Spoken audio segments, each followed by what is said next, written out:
Hi, and thank you for visiting my channel. For more information, kindly subscribe and follow. Now let's get started. Roman Reigns apparently paid tribute to an absent WWE name during the latest edition of SmackDown. This person hasn't been seen since he was taken out by the Bloodline. Since Roman Reigns turned heel a couple of years ago, Paul Heyman has been the one constant in his life. Even when the Usos turned on him, Heyman displayed unwavering loyalty towards the tribal chief. Paul Heyman even turned on his former client, Brock Lesnar, and aligned himself with Reigns. Despite knowing the perils that would befall him if he didn't acknowledge Solo Sikoa, Heyman still chose to stand by Reigns. Their bond over the past few years has only strengthened further. Although the Bloodline kicked out Paul Heyman on the June 28th episode of SmackDown, it seems like Reigns hasn't forgotten about him. This past week on the Blue brand, Reigns showed up and was making his way to the ring when he stopped by the steel steps and looked over his left shoulder. This was probably his way of paying tribute to the Wiseman, who always stood on that side while Reigns made his entrance. Mark Henry believes Roman Reigns will get beaten badly at WWE Bad Blood after another brawl this week on SmackDown. Solo Sikoa challenged Roman Reigns and Cody Rhodes to a tag team match at WWE Bad Blood. While the American Nightmare initially refused to team with Reigns, he later signed the contract after he and Reigns were ambushed later in the show. During a recent episode of the Busted Open Radio, Mark Henry mentioned that Reigns will be beaten up by Solo Sikoa and Jacob Fatu. He also noted that there could be tensions between Fatu and Sikoa over who gets to pin Reigns. Well, I know that Solo Sikoa is gonna request the pin even if Jacob Fatu is the one that does all the work.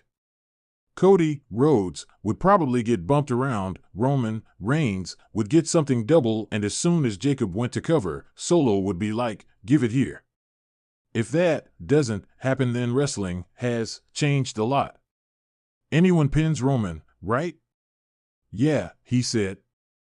From 2008 to 2054, it will be interesting to see if Cody Rhodes and Roman Reigns can coexist at WWE Bad Blood on October 5th. The WWE Universe was abuzz with speculation following an emotional moment on Friday Night SmackDown, as Roman Reigns appeared to pay tribute to a former WWE name who had been absent from the company for several months. The scene was subtle, but for those in the know, it carried a weight of meaning that was impossible to ignore. Fans on social media erupted as theories spread about what Reigns' actions could signify and whether or not this mysterious figure would soon return to WWE. It all started during the main event of SmackDown, where Roman Reigns, the tribal chief, was set to address his bloodline. In typical fashion, Reigns entered the arena, his undisputed Universal Championship draped over his shoulder, while Paul Heyman followed closely behind, clutching the WWE Championship. The arena was electric, the anticipation building as Reigns stood in the ring, flanked by Solo Sikoa, with the ever-dominating presence of the Usos absent in the ring for the first time in a long while. After months of internal turmoil within the Bloodline, Roman Reigns seemed unusually pensive as he held the microphone, his gaze distant. "A lot has changed," he began, his voice softer than usual. "People come and go in this business. Sometimes they come back." Reigns let the words hang in the air, a pregnant pause drawing murmurs from the crowd. While the audience anticipated a signature boast about his dominance, the tone was different this time, a seriousness that indicated this wasn't just another proclamation of his greatness. Suddenly, Reigns stepped back, looking at the Titantron. A video package began playing. Unexpectedly, the footage wasn't of Reigns' conquests or his bloodline's rise to power, but clips of someone missing from WWE's landscape, Jey Uso. The montage of Jey, his fierce rivalries, brotherly bond with Jimmy, and iconic matches flashed across the screen. This was the man who once stood as Reigns' greatest ally and, at times, his fiercest opponent. The audience could sense the tribute, though no direct words were said. The video package ended with Jey's image lingering, almost like a shadow still hanging over the Bloodline saga. The crowd roared, half in surprise and half in confusion, unsure of what Reigns' intentions were. As the lights came back on, Reigns stood silently, nodding as if in silent respect to his absent cousin. "He chose a different path," Reigns finally said. "But family is forever."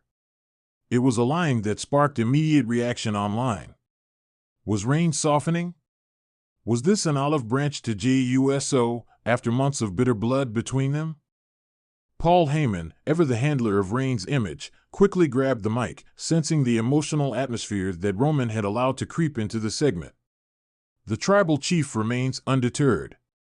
Heyman boomed, "The bloodline is stronger than ever without those who have walked away." But Reigns raised a hand, stopping Heyman mid-sentence. "No," Reigns said, locking eyes with the camera, as though speaking directly to Jay. "Blood is thicker than water. No one can truly walk away from this family." His voice was filled with a mixture of pride and sadness. "Jay, if you're watching this, you know where you belong."